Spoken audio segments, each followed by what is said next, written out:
आपके लिए आज हम लोग लेकर आए हैं, जैसा कि हम लोग 10th के क्लासेस में पीछे पढ़े हैं और अवतल दर्पण और उत्तल दर्पण के द्वारा इमेज बना रहे थे। मित्रों, हम लोग को अब पढ़ना है कि देखा जाए, अगला टॉपिक मैं लेके आ रहा हूँ, कहना है कि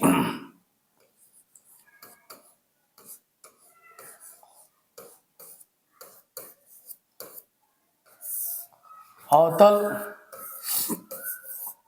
दर्पण तथा उत्तल दर्पण में F is equal to R/2। साथियों, अवतल दर्पण भी जानते हैं और उत्तल दर्पण भी जानते हैं, और दोनों में F इक्वल टू R/2 हम लोगों को क्या करना है, प्रूफ करना है। तो जैसा कि F is equal to R/2 proof करना है, उसके लिए कुछ हम लोग कॉन्सेप्ट है, फिगर, जैसे कि मैं बता दूं आपको कि अवतल दर्पण है और अवतल दर्पण में ये ध्रुव है, वक्रता का केंद्र है और ये फोकस है। वक्रता के केंद्र से जो ध्रुव होती है, इसके बीच की दूरी को वक्रता की त्रिज्या r कहते हैं, और फोकस से ध्रुव के बीच की दूरी को फोकस दूरी कहते हैं, जिसको स्मॉल f से डिनोट किया जाता है। r को हम लोग कहते हैं वक्रता की त्रिज्या, इंग्लिश में कहते हैं रेडियस ऑफ कर्वेचर।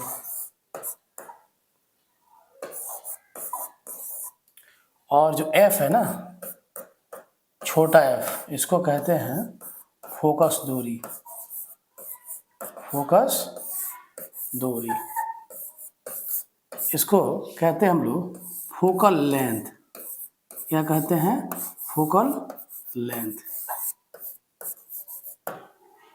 तो बताना है कि अवतल दर्पण में फोकस दूरी वक्रता त्रिज्या की क्या होती है, आधी होती है। इसी तरह यानी कि F is equal to R/2। इसी तरह हम लोग को दिखाना है, देखेंगे, ये हो गया उत्तल दर्पण, और इसमें भी हम लोग को करना क्या है, यहाँ पे ध्यान देना है कि आपका ध्रुव हो गया, ये वक्रता का केंद्र हो गया, ये फोकस दूरी हो गई, ध्रुव से वक्रता केंद्र की दूरी को वक्रता की त्रिज्या कहते हैं, और ध्रुव से फोकस के बीच की दूरी को फोकस दूरी कहते हैं, और यहाँ भी प्रूफ करना है F is equal to R/2। समझ गए होंगे। और हमको इसमें आगे दिखाना है, हड़बड़ाने की कोई आवश्यकता नहीं है, और जैसे कि क्लास है उसी तरह यहाँ भी आपको मैं पढ़ाऊँगा और बिल्कुल बेहतर तरीके से आपको समझा दूंगा, और इसके लिए कुछ डायग्राम मैं बनाऊंगा, उस डायग्राम को ध्यान देंगे। जैसे कि मैं डायग्राम दिखा रहा हूं आपको,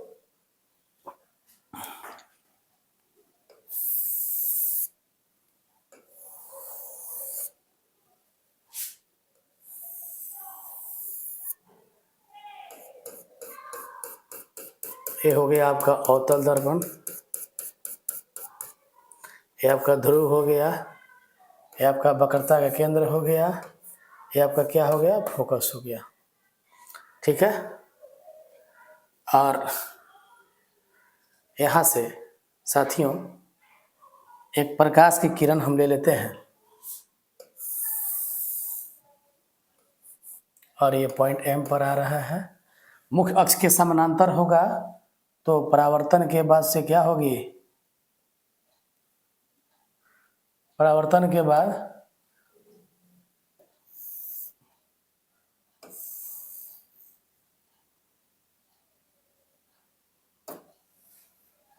और यहाँ से परावर्तन के बाद फोकस से होकर जाएगी, और यहाँ से एक आप लोग को डॉट लाइन ले लेते हैं, जो ये हो जाएगा आपतन कोण, ये हो जाएगा परावर्तन कोण। और मैं आपको बता दूं,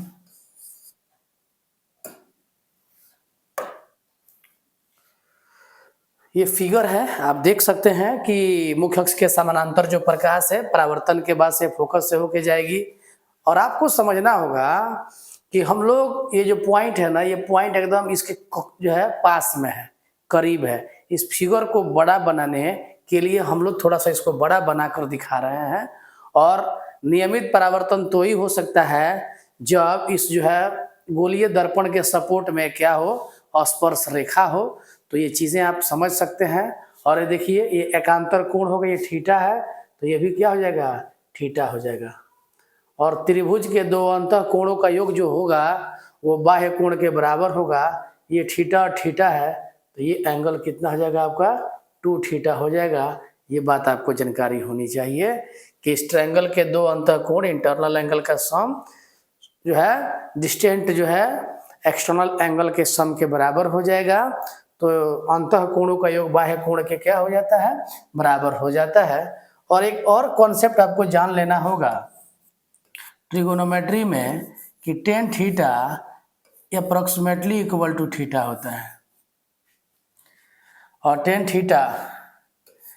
थीटा इज इक्वल टू, ये भी आप लोग पढ़े होंगे, क्या होता है, लंब बटा आधार। आप लोग को रट लेना है कि टेन थीटा थीटा होता है। अगर इतना जान लेंगे तो ये पूरा फिगर आपको आसानी से समझ में आ जाएगा और बहुत ही आसानी से इसको आप प्रूफ कर सकते हैं। और देखिए यहाँ कह देंगे कि ट्रायंगल एम सी पी में, एम सी पी में क्या होगा बच्चों, टेन थीटा इक्वल टू लंब हो जाएगा एम पी, आधार हो जाएगा कितना, सी पी। और आपको जान लेना होगा टेन थीटा थीटा होगा, तो थीटा इक्वल टू क्या लिख देंगे, एम पी बटा सी पी। एंड फिर से अब आइए इस ट्रायंगल में एम एफ पी में, ट्रायंगल एम एफ पी में आइए, तो एम एफ पी में आइएगा तो क्या हो जाएगा, टेन टू थीटा। ये टेन टू थीटा तो सामने वाला लंब हो जाएगा कितना, एम पी बटा एफ पी। और ये भी आपको पता होगा कि टेन टू थीटा यहाँ क्या हो जाएगा, 2 थीटा हो जाएगा। तो 2 theta is equal to M P बटा एफ पी। और देखिए 2 और थीटा का मान यहाँ से ले लेंगे कितना, एम पी बटा C P equal to M P बटा एफ पी। और आपको जानकारी होगा कि एम पी से एम पी क्या हो जाएगा, कट जाएगा। तो क्या होगा बाबू, 2 बटा सी पी इक्वल टू 1 बटा एफ पी। अब ये ना उल्टेगा तो ये हो जाएगा सी पी बाई 2, तो ये भी उल्टेगा तो कितना हो जाएगा, एफ पी हो जाएगा। और यहाँ देखेंगे कि सी पी क्या है, वक्रता केंद्र से ध्रुव के बीच की दूरी को वक्रता की त्रिज्या कहते हैं। तो सी पी हो जाएगा आर बटा 2 इक्वल टू, ये क्या हो जाएगा, एफ। देखिएगा ये आपका प्रूफ हो गया, इसमें कोई दिक्कत नहीं है, देख सकते हैं। आपको समझ में आ जाएगा ये चीज़ें और बहुत ही आसान है। ये अवतल दर्पण में F बराबर R/2 का प्रूफ है। और देखेंगे मैं आपको प्रूफ करके दिखा रहा हूँ उत्तल दर्पण में। देखिए उत्तल दर्पण में कैसे मैं प्रूफ कर दे रहा हूँ, आपको ध्यान देना चाहिए। अब देखिएगा इसको मैं प्रूफ कर दे रहा हूँ।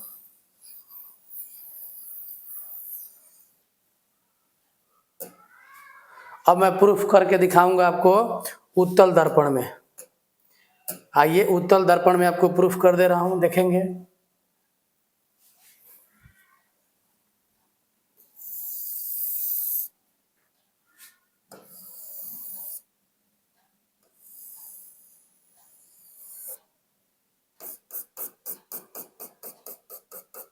फिगर मैं बना दे रहा हूँ। वक्रता का केंद्र है, पोल है, फोकस दूरी है, और देखेंगे मुख्य अक्ष के समानांतर प्रकाश की किरणें ले रहे हैं, जो परावर्तन के बाद से फोकस के सीध में आपको चली जाएगी इधर। और वक्रता केंद्र से मैं यहाँ पे वक्रता केंद्र से इसको आगे जब मैं बढ़ा दूंगा तो ये देखिए, ये एंगल हो जाएगा आपतन कोण, और ये हो जाएगा परावर्तन कोण, और ये देखिए शीर्षाभिमुखी कोण से हाई कोण क्या हो जाएगा, थीटा हो जाएगा। और ये देखिए ये एंगल थीटा है, तो दो रेखाएं अगर समानांतर हो, तिर्यक रेखा काटती हैं, ये संगत कोण होगा, इसका संगत कोण ये हो जाएगा थीटा, और दो अंतः कोणों का योग बाह्य कोण के बराबर हो जाएगा। तो थीटा थीटा कितना हो जाएगा, यहाँ 2 थीटा हो जाएगा, और ये बिंदु हो जाएगा M, है ना। ये देख लीजिए, ये अवतल दर्पण की कहानी है, ये फिगर आपको बनाया गया है, और इसी में मैं आपको देखिए कितना बेहतरीन तरीके से फिर समझा दे रहा हूँ, ये आपको जान लेना होगा। देखिए बच्चों, यहाँ पे ट्रायंगल है MCP, ट्रायंगल MCP में tan theta equal to MP बटा CP, tan थीटा थीटा हो गया, ये जेम का त्यों उतर गया। फिर ट्रायंगल आइए MFP में tan 2 थीटा ले लेंगे, तो फिर कितना हो जाएगा, MP बटा PF हो जाएगा, ठीक है। और tan 2 थीटा थीटा, क्योंकि आपको बताया गया है कि tan थीटा आपको याद कर लेना है कितना, थीटा के बराबर होता है। ये चीज़ें बाद में बतलाई जाएंगी क्यों होता है, फिलहाल आपको जान लेना है। अब ये 2 थीटा इक्वल टू MP बटा FP हो गया। अब थीटा का वैल्यू यहाँ से ले लेंगे MP बटा CP, और ये MP बटा FP, MP से MP कट जाएगा तो 2 बटा कितना हो जाएगा, CP हो जाएगा, 1 बटा FP हो जाएगा, और ये उल्टेगा बाबू तो CP/2, और ये उल्टेगा तो FP हो जाएगा। CP का मान वक्रता केंद्र से ध्रुव के बीच की दूरी होती है वक्रता की त्रिज्या, और ये FP फोकस से ध्रुव के बीच की दूरी को फोकस दूरी, यानी कि F = R/2 हो गया। बोलिए बात समझ में आ रही है कि नहीं आ रही है। यानी कि अवतल दर्पण और उत्तल दर्पण में F बराबर R/2 आपको मैंने प्रूफ करके दिखा दिया, या चीजें आप समझ रहे होंगे, देख सकते हैं।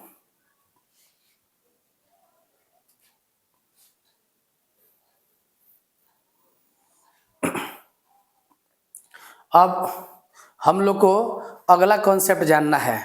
अवतल दर्पण में उत्तल दर्पण में F = R/2 तो प्रूफ हो गया। अब हम लोग को पढ़ना है दर्पण सूत्र, मिरर फॉर्मूला। आइए देखते हैं मिरर फॉर्मूला क्या है। मिरर फॉर्मूला क्या है,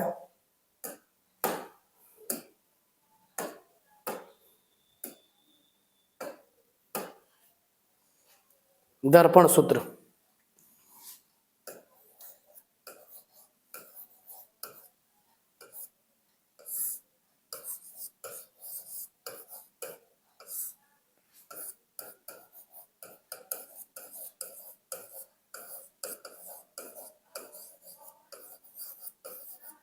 मिरर फॉर्मूला, दर्पण सूत्र में मिरर फॉर्मूला में आपको जानकारी होगा कि पढ़े हैं कि 1/v + 1/u = 1/f। ये मिरर फॉर्मूला है जो अवतल दर्पण और उत्तल दर्पण दोनों में लागू होता है। गोलीय दर्पण, ये क्या होगा, गोलीय दर्पण में लागू होता है। कोई कह दे कि समतल दर्पण में लागू होगा कि नहीं, तो ये समतल दर्पण में लागू नहीं होगा, गोलीय दर्पण के लिए। और बच्चों गोलीय दर्पण का अर्थ होता है क्या, गोलीय दर्पण में आता है अवतल दर्पण, क्या आता है, अवतल दर्पण, और क्या आता है आपका उत्तल दर्पण, ठीक ना। गोलीय दर्पण में क्या आता है, अवतल दर्पण और उत्तल दर्पण, और ये क्या होगा, कॉनकेव मिरर, कॉनकेव मिरर, और ये क्या होगा, कॉन्वेक्स मिरर, कॉन्वेक्स मिरर। ये दोनों में ही ये लागू होता है। और भी को हम लोग कहते हैं, भी को कहते हैं प्रतिबिंब दूरी, प्रतिबिंब दूरी, और U को कहेंगे वस्तु दूरी, वस्तु दूरी, और F को कहेंगे हम लोग फोकस दूरी। F को क्या कहेंगे? फोकस दूरी। तो प्रतिबिंब दूरी, वस्तु दूरी और फोकस दूरी में जो सूत्र संबंध बतलाता है उसे दर्पण सूत्र कहा जाता है। अब इस दर्पण सूत्र का सत्यापन करेंगे, प्रूफ करेंगे। तो दर्पण सूत्र के लिए मैं एक फिगर बना देता हूं। अवतल में पहले प्रूफ किया जाएगा, उसके बाद उत्तल में प्रूफ किया जाएगा। ठीक है, तो हम लोग उसके लिए पढ़ेंगे। अगला वीडियो, अगले जो है एपिसोड में देखेंगे कि दर्पण सूत्र क्या होता है, और दर्पण सूत्र में भी U और F के बीच जो ये संबंध दिख रहा है ये कैसे आता है। ठीक है, ये फॉर्मूला अवतल दर्पण में भी लागू होगा, ये फॉर्मूला उत्तल दर्पण में भी लागू होगा। तो आज के लिए धन्यवाद, मिलते हैं नेक्स्ट वीडियो में। धन्यवाद।